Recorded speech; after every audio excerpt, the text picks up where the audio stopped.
What's up, YouTube world? It's your boy J Dub, the #1 comment on YouTube, and I'm back with another review. Today, I will be reviewing Ready to Love. This is season 5, episode 6, and this is called The Backup Plan.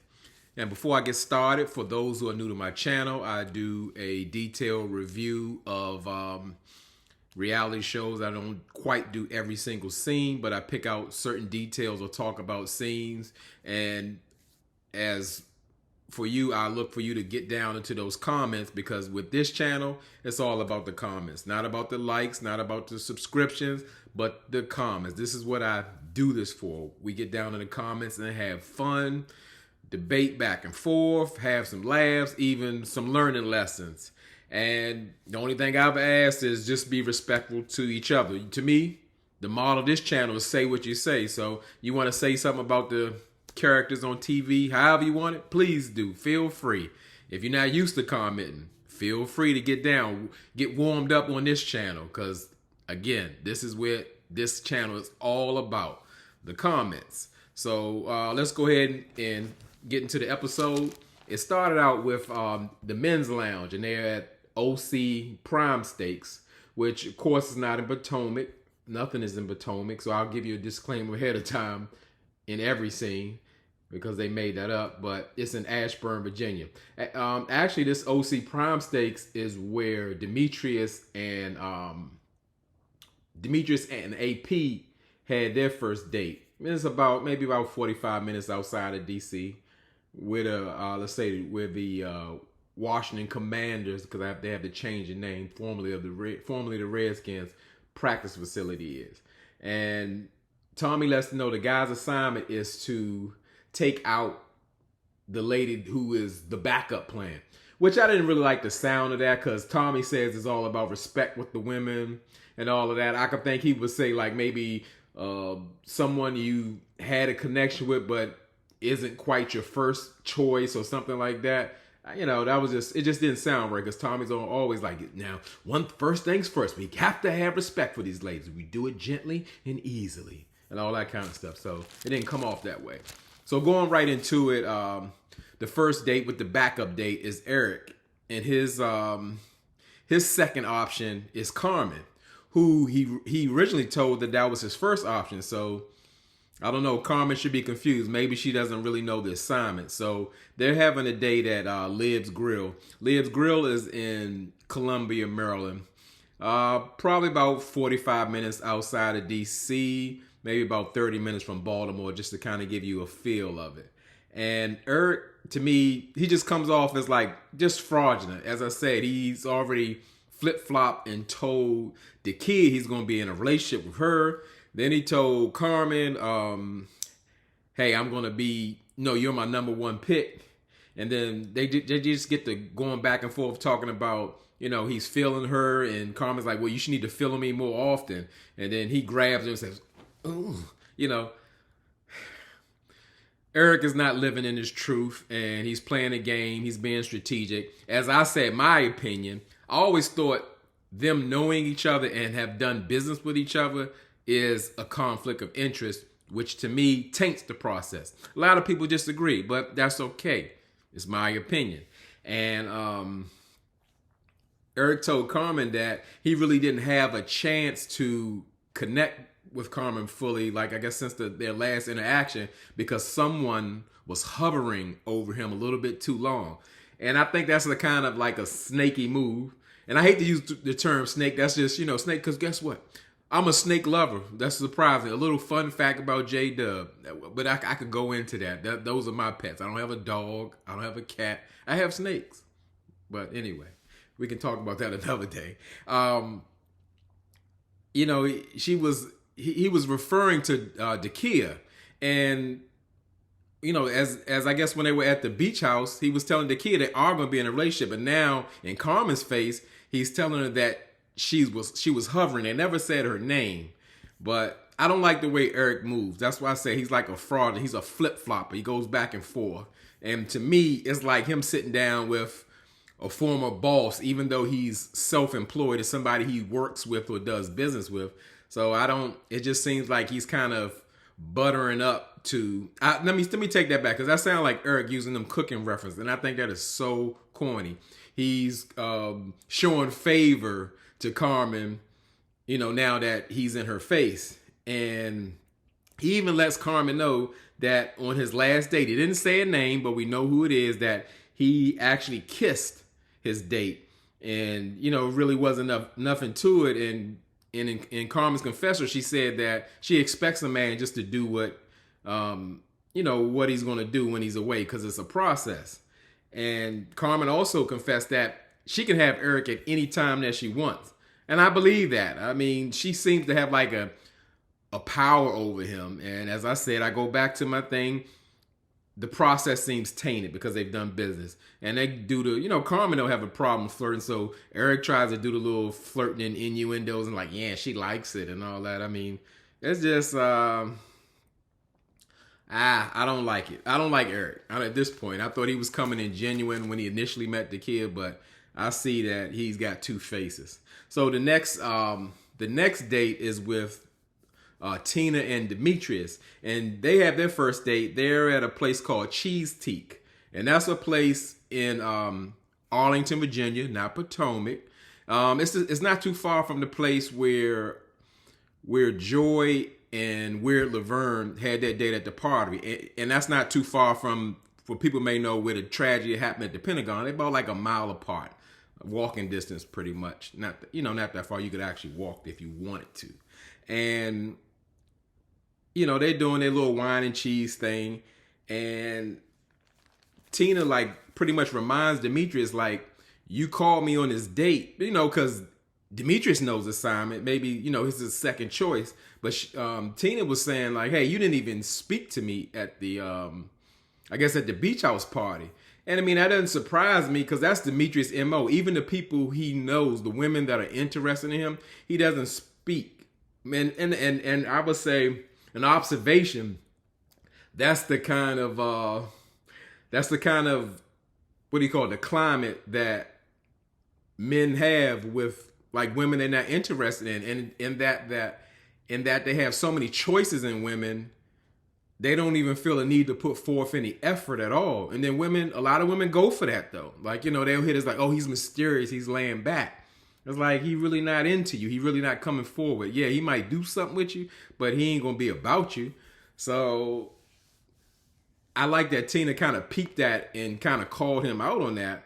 But, Demetrius hit him with the lame excuse. Well, I own that. He owns it. And Tina's saying like, from off of that, she's really getting like a player vibe from him, where I guess more so he's looking for the women to come to her. And Demetrius just being Demetrius. He's going to give you low energy. He's not going to show he's coming forward. You really never know if he's interested or not unless he says something. And probably he won't say anything. But Demetrius did say, he told Tina, well, he wants to get to know her.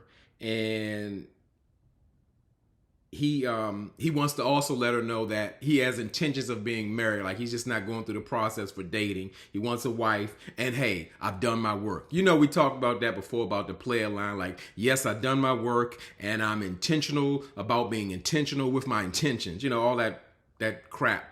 As I said, I think a lot of men feed off what women have said, what they want. So they want a man who's done his work and that he's intentional. So I kind of like the way Tina has an outlook on relationships. I mean, her being younger, she does understand that relationships, it isn't a fairy tale type situation. It does take work, but could go smoothly if they're on the same page and communicating. So she's pretty much saying like she's going to go off of Demetrius' actions to see if he's serious. We know low energy Demetrius ain't really going to follow up or really put any energy into Tina, because he really doesn't do that with his number one, which is Sabrina. So we go into Donovan. Donovan, I guess, is the newest gentleman in the group, and he's making up for lost time. Why? Because Donovan got 3 dates. He has a date with Sabrina, he has a date with Carmen, and he has a date with Auntie Dakia. And did anybody know? Because for people who don't know, I'm a person who points out little details some people might not catch. Auntie Dakia looked like she aged since the last episode. So I'm gonna need them to change that age from 39 to 49. Not that Auntie Dakia is ugly or anything like that, but she's getting older and older. I'm serious. You might see her on let's say she might be on IG or something. She's gonna look young. Yeah, they do the filters and all that. She didn't got older. She didn't had a birthday since last episode, a whole year. But Auntie Dakia is, she's saying all her great aunt quotes and stuff. She's doing a little, showing Donovan that she's interested. Like, come on now, and all that. Auntie Dakia is Auntie Dakia. What you expect? Carmen is being Carmen. She's doing her flirting, and actually, Donovan did recognize that it was Carmen's birthday, so he pulled out a little cake. I thought that was a nice gesture, because again, you get a lot of men like Demetrius who he don't care. If you go to date with Demetrius, he probably wants you to buy him some cake or something. That's just how he acts. So it was a nice gesture. But out of all 3 dates, it seemed like Donovan and Sabrina kind of hit it off the most. He was like really into her, and he pretty much asked Sabrina like, "Hey, I know you got the guys out there and you locking in. Can I get on your waiting list?" And Sabrina was like, "Yeah, it's room on my waiting list." So they gonna see, I guess what it do. So, all right. So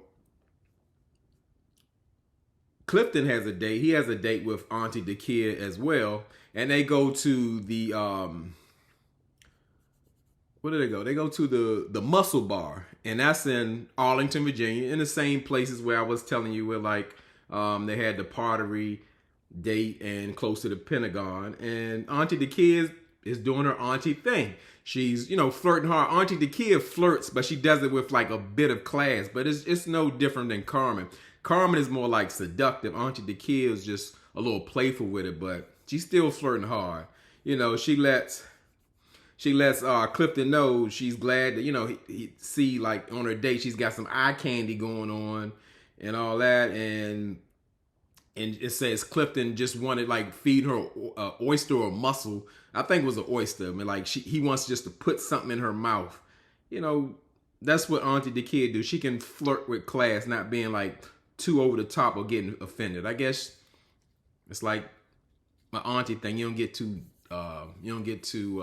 turned off by her. That's what she gonna do. She gonna flirt with a younger man, even though Clifton's older than her by what they say. So pretty much Auntie Dakia is just trying to show Clifton that she's not that 9-to-5 uptight woman, professional woman, and that she can loosen up. And even talks about like getting him a t-shirt to say Big Daddy. She gonna get one to say Little Mama, and they're gonna wear it to King's Dominion. For people who don't know, in our area, in the DMV, King's Dominion is the largest amusement park that's close to us, even though it's about an hour and a half away from DC. But like we all go to, even though we have a closer one, but that's like the ultimate one to go to if you're into amusement parks. I used to be into amusement parks a whole lot, but not so much anymore. So yeah, we see that Clifton he's kind of warming up to Auntie Dakia, like saying, "Yeah, I like this. I like this side of her and everything," and also reminds her that, hey, I can cook too, because he knows that Auntie Dakia has a connection with Chef Eric. So I'm just thinking, like, I don't know. I always thought that Clifton is playing the game real hard, but I don't know if he's truly interested in Auntie Dakia or he just wants to put her in his back pocket to make sure he gets to the bridge with Joy at the end. Not sure. So the next date is Weird Laverne. Weird Laverne, he's going on a date. He went on a date because I told you Donovan had a date with 3 ladies. Laverne has a date with 4 ladies. He went on a date with Michelle, Oprah, Beyonce, and Jill Scott. AKA it's Ace. Because she's all in one. Ace is everything to Laverne, according to him. But wait a minute. If Ace is all these things, why is she his second choice? Like, if you got all those women wrapped up in one, that should be number one out the gate. Who could fulfill that type of those needs and all those personalities, but it's Laverne, so we can't really believe what he say. He's weird. And Ace said that Laverne is like a very caring and giving person because Laverne actually bought Ace a gift. He bought her some off the stand body butter, and she was very appreciative. And pretty much where Laverne hit her with the old man line, well, yeah, I got that body butter, so I got to use it on you. Ace was like, use it on me? Like if I take the body butter, I got to get a massage by you with the body butter. Yeah, that's something an old man will pull. He gonna buy you something or do something for you, so you owe him. And that's what he pulled. So Ace was attempting to come off deep. I know Ace is a fan favorite. I think Ace is a under the radar slider. I don't know how she even made it this far. Who is she? What is she about? Who's interested in her? Why haven't she come up in deliberations? I don't know. But she tries to go deep with Laverne about love languages. And it was a fail, as I said. She was pretty much saying that her love languages are acts of affection, which is actually physical touch. It don't have no acts on it or anything like that. And also acts of service, but she said nothing materialistic. So acts of service is somebody doing something for you.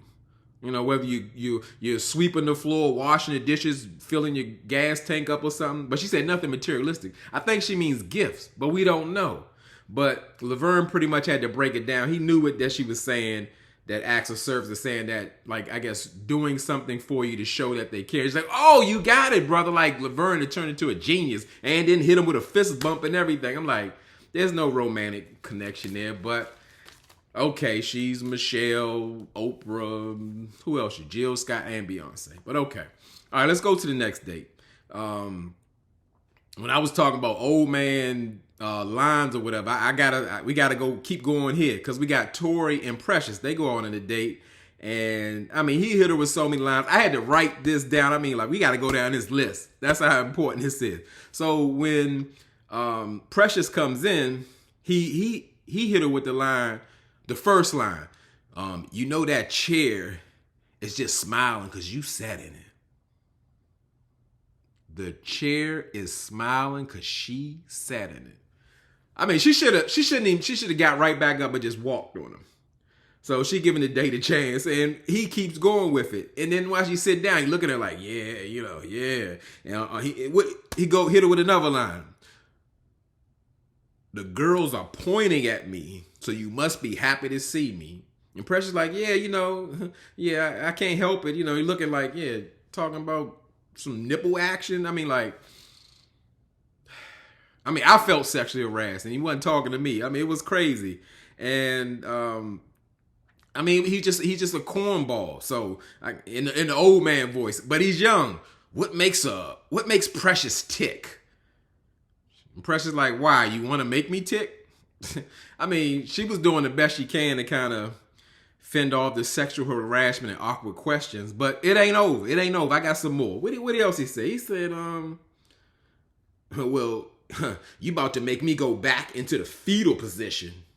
I guess he's kind of referring to the girls being pointy, like he was going to turn back into a baby, but he didn't say it right. But it's no right way to say that anyway. Let me give you one more because I'm about to throw up. So then he was talking about, Precious had mentioned that she doesn't really know if they are connecting or could really be something, or could they be sex buddies or whatever. And he like, if you're going to do that, then you got to worry about getting them, having them organs all smashed up. And, and she asked him, you the kidney smasher? Yeah, I'm the kidney smasher. For real, like, are there guys like that in real life that are alive that people talk to, that women deal with that? Ladies, if you ever hear any of that kind of stuff, please just get up. It's a waste of time. The man mean you no good. He ain't worth your time. Keep moving. So, the date pretty much ends with an even more awkward kiss from Tory, in which he initiated. I guess Precious was being a good sport. Looked like he wanted to go in for seconds, but I was like, oh, I'm so glad that date over. So we go to the we're going into the deliberations, and the men are meeting with Tommy in the men's lounge, and Tommy wants to know. Tommy wants to know, like, well, hey, y'all. The thing is, I don't know why y'all come. Y'all never bring food.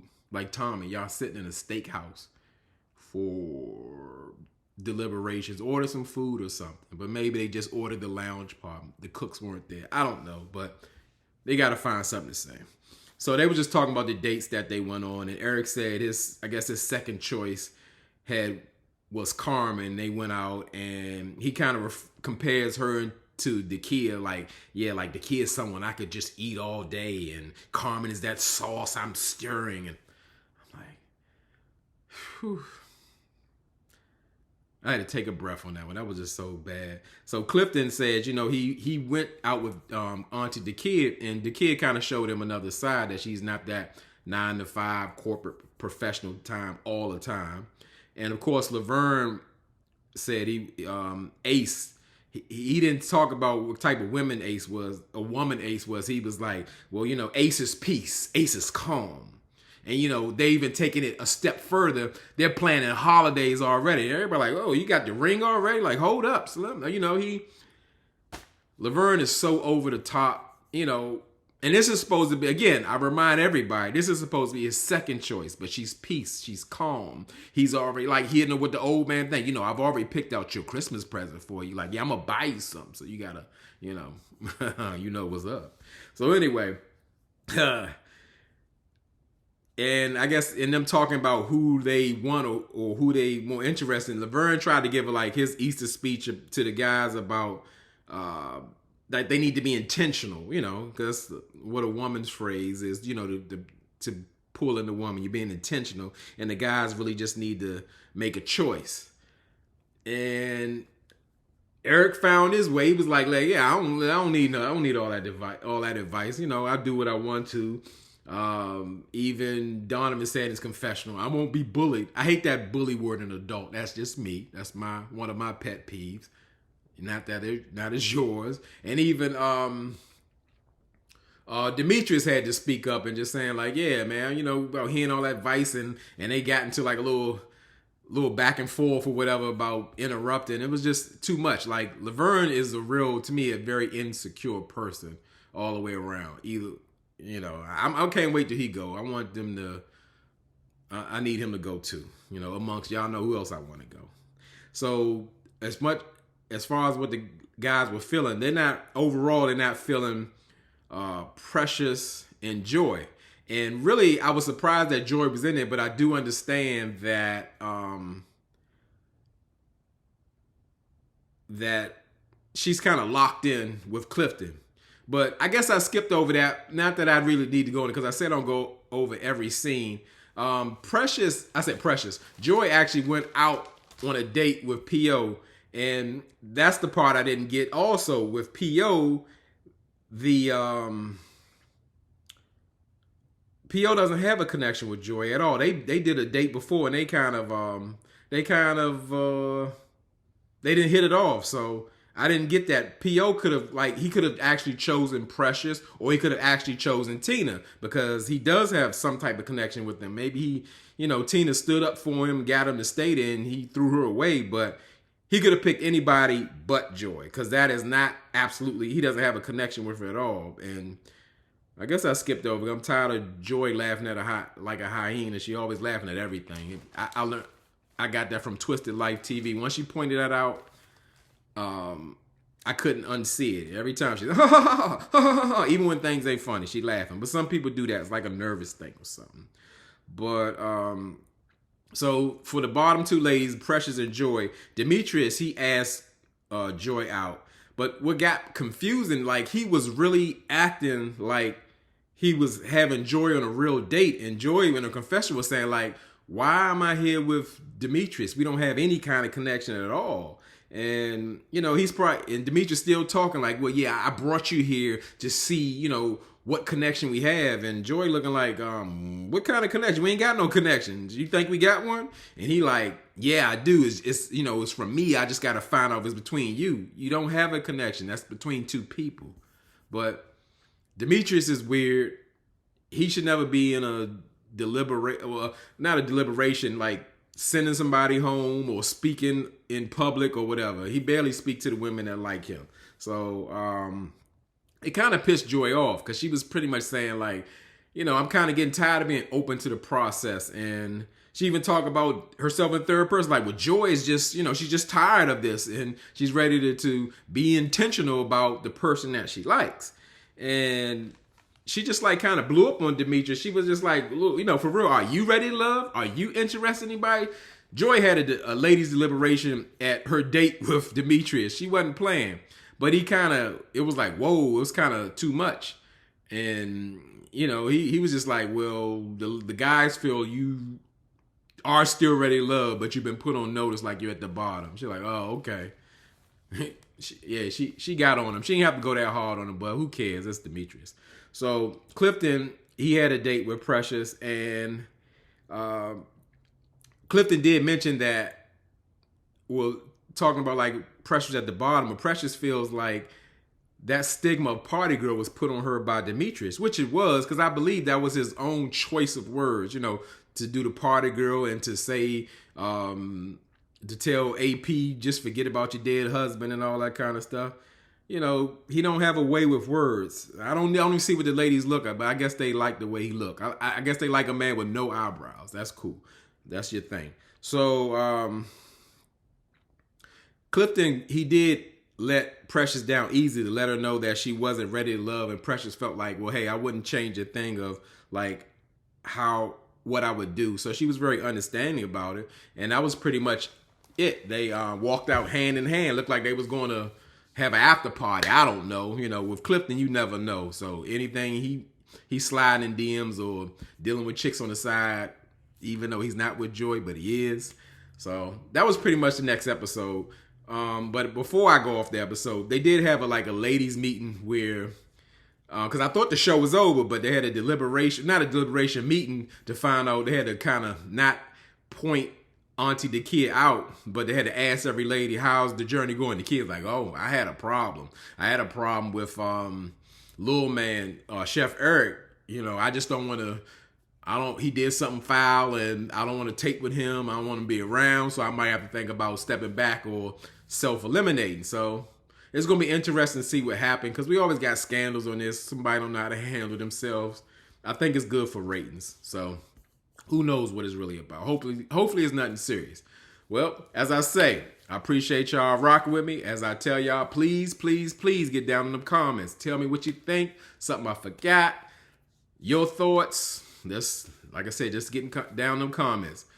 And as always, I tell y'all could be anywhere in this YouTube world, but you're here with me. I really appreciate it, and I really mean it.